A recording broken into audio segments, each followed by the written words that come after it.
सबसे पहले भगवान भोलेनाथ के चरणों में प्रणाम करती हूँ, मेरा प्रणाम स्वीकार हो। आदि शक्ति माँ भवानी गौरा के चरणों में प्रणाम करती हूँ, मेरा प्रणाम स्वीकार हो। सभी देवी देवताओं के चरणों में प्रणाम करती हूँ, मेरा प्रणाम स्वीकार हो। आप सभी गुरु भाई गुरु बहनों के चरणों में प्रणाम करती हूँ, मेरा प्रणाम स्वीकार हो। गुरु भाई गुरु बहनों, आप लोगों के साथ से, आप लोगों के सपोर्ट से महादेव की कथा और शिव शिष्यों तक पहुंचती है। इस बीच हमारी वीडियो नहीं आ पाई है, थोड़ी घर में समस्या चल रही थी, इसीलिए मैं वीडियो शूट नहीं कर पा रही थी। आप लोगों तक वीडियो नहीं पहुंच पाई, इसके लिए मैं क्षमा प्रार्थी हूँ। आगे आप लोगों तक वीडियो महादेव की कथा आती रहेगी। तो अगर जो आप लोग चैनल पे नए हैं तो सब्सक्राइब कर लीजिए, ताकि जो भी वीडियो पढ़े, जो भी कथा पढ़े, वो आप लोगों तक आसानी से पहुंच जाए। कमेंट में महादेव का नाम जरूर लिखिए। भगवान का नाम लिखने से, बोलने से सारे कष्ट दूर हो जाते हैं, सारी परेशानी दूर हो जाती है। तो महादेव का नाम जरूर लिखिए। देखिए गुरु भाई गुरु बहनों, कथा कोई भी चल रही हो, जिसमें भगवान का नाम हो, जिसमें भगवान की महिमा का गुणगान हो, उसको पूरा सुनना चाहिए। आधा अधूरा सुनने पे एक तो कोई ज्ञान नहीं प्राप्त होता है और दूसरा महादेव का अपमान होता है। तो कथा को आप लोग अंत तक सुना करिए। देखिए, एक गांव में एक शिव शिष्या रहती थी। उनके 4 बेटे थे। उनके पति नहीं थे, जो शिव शिष्या थी, गुरु बहिना थी। उनके 4 बेटे थे और चारों बेटों को बड़ी मेहनत मजदूरी करने के बाद पाल पोस के बड़ा की थी। अगर जो घर में एक ही इंसान पे सारी जिम्मेदारी आ जाती है तो उन जिम्मेदारियों के बीच अपना जीवन जीना ही भूल जाता है। अपने बाल बच्चों के आगे उसको अपने जीवन का त्याग कर देना पड़ता है। उसको बस एक ही चीज दिखती है कि हमारे बच्चे कैसे खुश रहेंगे, कैसे पढ़ लिख जाएं, कैसे स्वस्थ रहें, कैसे उन सबों का खान पान की व्यवस्था की जाए। बस इन जिम्मेदारियों में फंस के व्यक्ति रह जाता है। जो गुरु बहिना थी, शिव शिष्या थी, समय समय पे शिव आराधना भी करती थी, नमः शिवाय का जाप भी करती थी, अपने बच्चों को पाल पोस के बड़ा कर दिया। 3 बेटों का विवाह भी कर दी। बाकी उनका जो चौथा बेटा था वो थोड़ा मंद बुद्धि था। मंद बुद्धि क्या, सरल था, सीधा था। आजकल के जमाने में जो सीधा व्यक्ति है उसको लोग मूर्ख समझते हैं, पागल समझते हैं। इस भागती हुई दुनिया में, इस भागते हुए समय में अगर जो कोई सीधा साधा सरल व्यक्ति हो जाए तो उसको लोग मूर्ख समझते हैं, सोचते हैं कि इसको कुछ आता जाता तो है नहीं। पर जो सरल रहता है, जो सरल बन जाता है, वो भगवान के बहुत समीप रहता है। तो गुरु बहिना की तीनों बेटे को तो विवाह हो गया। 3 बहुएं घर में थी, भोजन वही लोग बनाती थी। तो जब गुरु बहिना की चौथे बेटे यानी छोटे बेटे को जब भोजन देने की बारी आती थी तो तीनों एक दूसरे में बहुत बड़बड़ाती थी कि हमारे पति कमाते हैं, मूर्खों की तरह बैठ के पगला दिन भर खाता रहता है। उसको पागल समझती थी लोग, पगला पगला बोलती थी। रोज का तमाशा यही था, उसको घर पे भोजन तक नहीं मिल पाता था। गुरु बहिना को बड़ा कष्ट होता था कि जब हमने मेहनत मजदूरी किया, हमने कमाया, तो अपने चारों बच्चों में कोई भेदभाव नहीं किया। गुरु भाई गुरु बहनों, माता पिता अपने बच्चों में भेदभाव नहीं कर पाते हैं। उनके लिए सारे बच्चे प्रिय होते हैं, वो सबके बारे में सोचते हैं। पर वही बच्चे जब बड़े हो जाते हैं तो अपने माता पिता से ही मतभेद कर देते हैं, माता पिता को ही बांट देते हैं। ऐसा समय हो गया। तो जो उनकी बहुएं थी हमेशा उस पे, छोटे बेटे पे, गुरु बहिना के छोटे बेटे पे हमेशा झिल्लाती थी, हमेशा चिल्लाती थी। लोग उसको भरपेट भोजन नहीं देती थी। गुरु बहिना बड़ा कष्ट में रहती। एक दिन की बात है कि तीनों बेटे अपने अपने काम पर से आए। तीनों बहुओं ने कहा कि हम लोग इतने फालतू नहीं हैं कि जो व्यक्ति दिन भर घर में पड़ा रहे उसके हमको लोग भोजन बना बना खिलाए। हम लोग किसी के नौकर नहीं बैठे। अपनी पत्नियों की बात में सहमति तीनों ने जता दी। गुरु बहना कही कि क्या कहना चाहते हो तुम लोग ये बताओ। तो उनको तीनों बेटे कहे कि ऐसा माँ कि हम लोग छोटे को खिला नहीं पाएंगे, हम लोग बड़ी मेहनत करते हैं तो 4 पैसे कमाते हैं और अपने बाल बच्चों को हम लोग सेव करके रखेंगे कि हम लोग दूसरों पे बर्बाद करेंगे। गुरु बहना को उस दिन बड़ा कष्ट हुआ। गुरु बहना कहें कि ऐसा है बेटा कि तुम लोग अपना अपना इंतजाम कर लो, हम छोटे के साथ रह के छोटे की जिम्मेदारी हम उठा लेंगे। इतना कहने तक कि देर नहीं हुई कि तीनों ने अपना अपना सामान पैक किया, अपने अपने पत्नियों के साथ बच्चों के साथ घर छोड़ के निकल गए। तीनों 3 जगह अपना जहां नौकरी करते थे वहां जाके अपना रूम लिए, घर लिए किराए का, वहां रहने लगे। अब जो घर था गुरु बहना का छोटा बेटा, उसका नाम भोला था छोटे का, और भोला भोला बिल्कुल था, बिल्कुल सरल था और भगवान के बहुत करीब था, क्योंकि उनकी माँ शिव शिष्या थी तो अपने माँ का देखा देखी वो भी शिव भक्त था, शिव आराधना किया करता था, नमः शिवाय का जाप किया करता था। अब गुरु बहना घरों में काम करने लगी, झाड़ू पोछा बर्तन मांजने लगी, उसी से जो पैसा मिलता, जो अनाज मिलता, उसी से अपने छोटे बेटे भोला का काम चलने लगी। धीरे धीरे समय बीतने लगा। अब भोला देखता कि माँ हमारी बड़ी मेहनत कर रही, तो धीरे धीरे उसके समझ में आया कि हमको भी कुछ करना चाहिए। एक दिन भोला कहा कि माँ तुम काम करने मत जाया करो, अब काम हम करने जाएंगे, हम बड़े हो गए।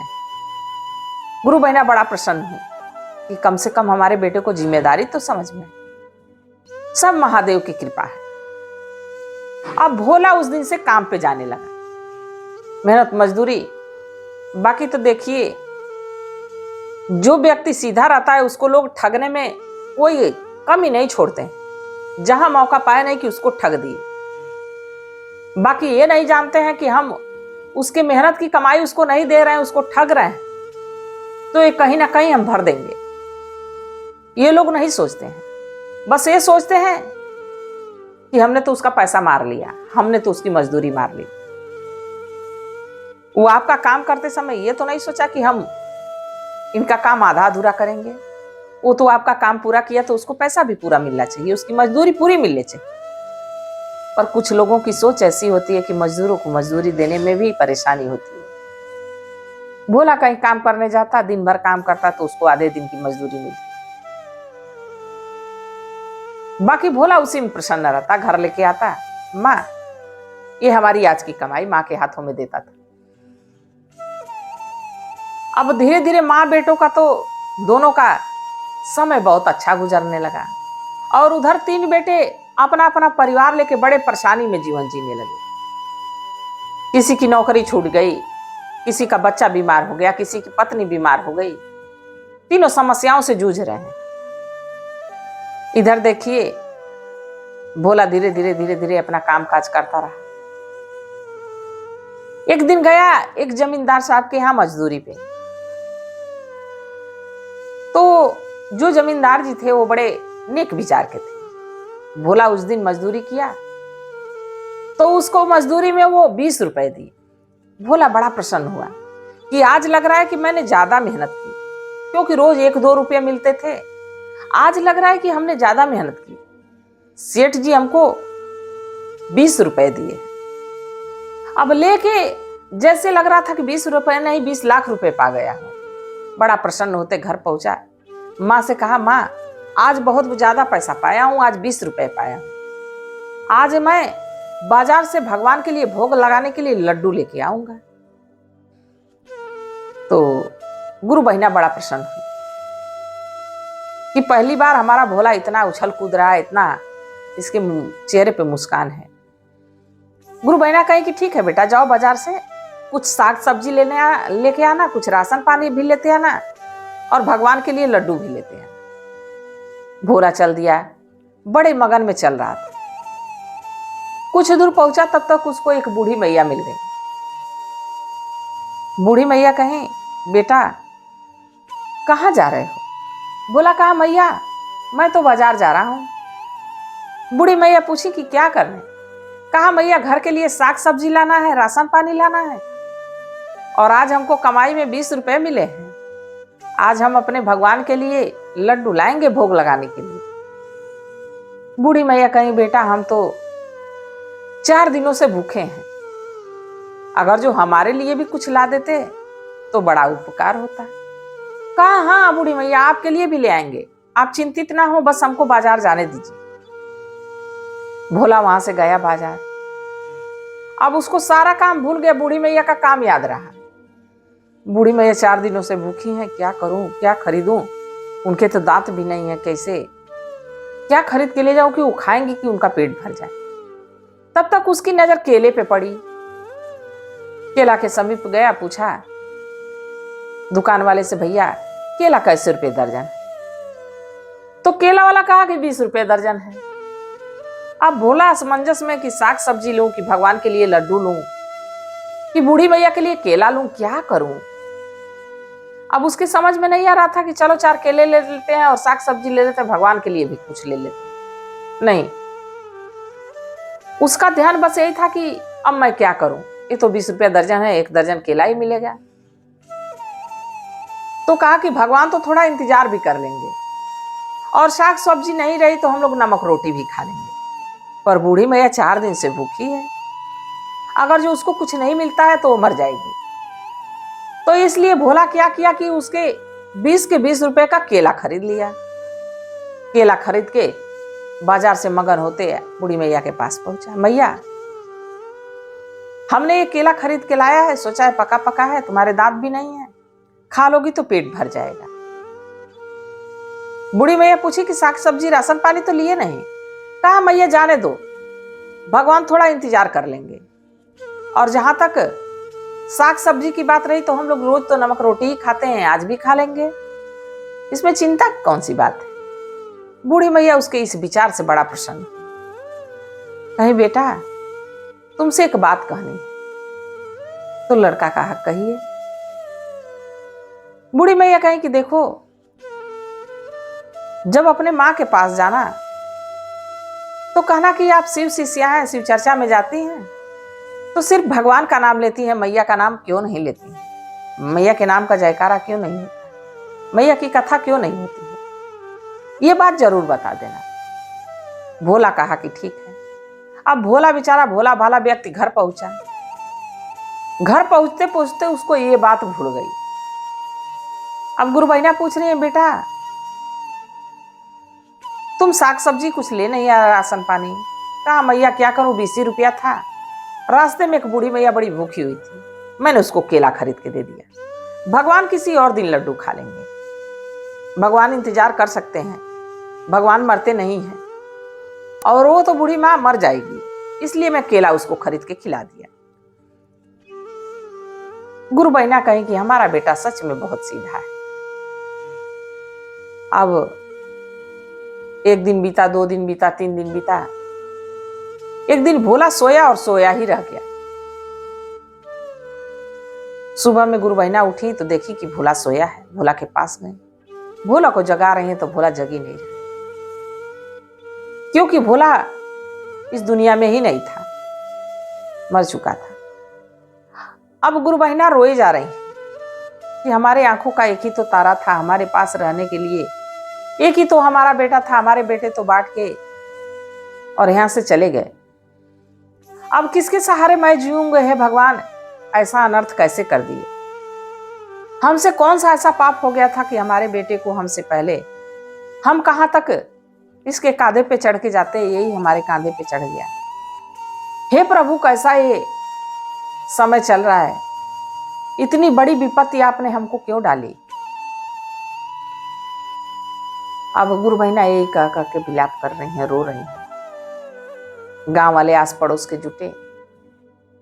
तो देखिए, जब तक इस शरीर में आत्मा रहती है तब तक इस शरीर की सेवा होती, और जैसे आत्मा निकल के बाहर, इस शरीर को जल्दी ले चलो शमशान, जल्दी से इसका अंतिम संस्कार हो। गुरु भाई गुरु बहनों, 16 संस्कारों में सबसे कष्टदायी और सबसे महत्वपूर्ण और सबसे सच अंतिम संस्कार है। अंतिम संस्कार मनुष्य के जीवन के लास्ट में होता है। इस संस्कार का कष्ट से बड़ा ही, दुख से बड़ा ही नाता है। अब भोला जब इस दुनिया में नहीं रहा, आस पड़ोस के लोग अब उसकी पार्थिव शरीर को सजाए धजाए शमशान घाट लेके चल दी। तब तक जैसे ही मिट्टी कांधे पर उठाए बूढ़ी मैया आई। बूढ़ी मैया कही कि मुझे इस लड़के का मुख देखना है। वो लोग डांट के भगा दिए, कहे पता नहीं कहां से बुढ़िया गई, ये तो हमारे गांव की नहीं लग रही, इसको क्या मुंह दिखाना। भोला को लोग लेके शमशान पहुंचे। अब जब शमशान घाट पहुंचे तो भोला की पार्थिव शरीर को उठा के चिता पे रख दी गई। फिर वहां बूढ़ी मैया पहुंची, कहीं बेटा हमको थोड़ा सा भोला का मुख दिखा दो। लोग कहे कि कहां से आ जा रही है बार बार। तो कुछ बुजुर्ग लोग उसमें थे, कहे ऐसा है बार बार बुढ़िया आ रही है, हो सके किसी जन्म का इससे नाता हो, इसको मुखड़ा दिखा दो भोला का।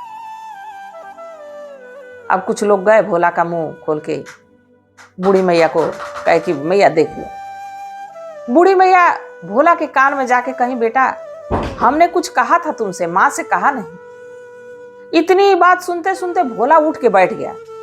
हाँ मैया भूल गया था, जल्दी जा रहा हूं, मां से कह रहा हूं। और देख रहा है मैं नदी के किनारे चिता पे बैठा हूं।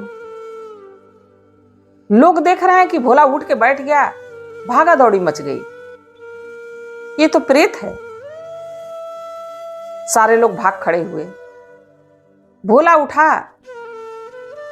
और वहां से पहुंचा कहां, अपने दरवाजे।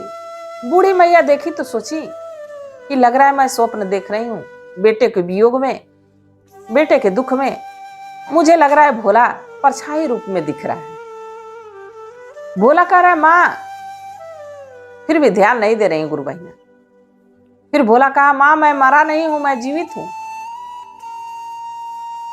मैं अचेत हुआ था क्योंकि मैं एक बात कहना भूल गया था।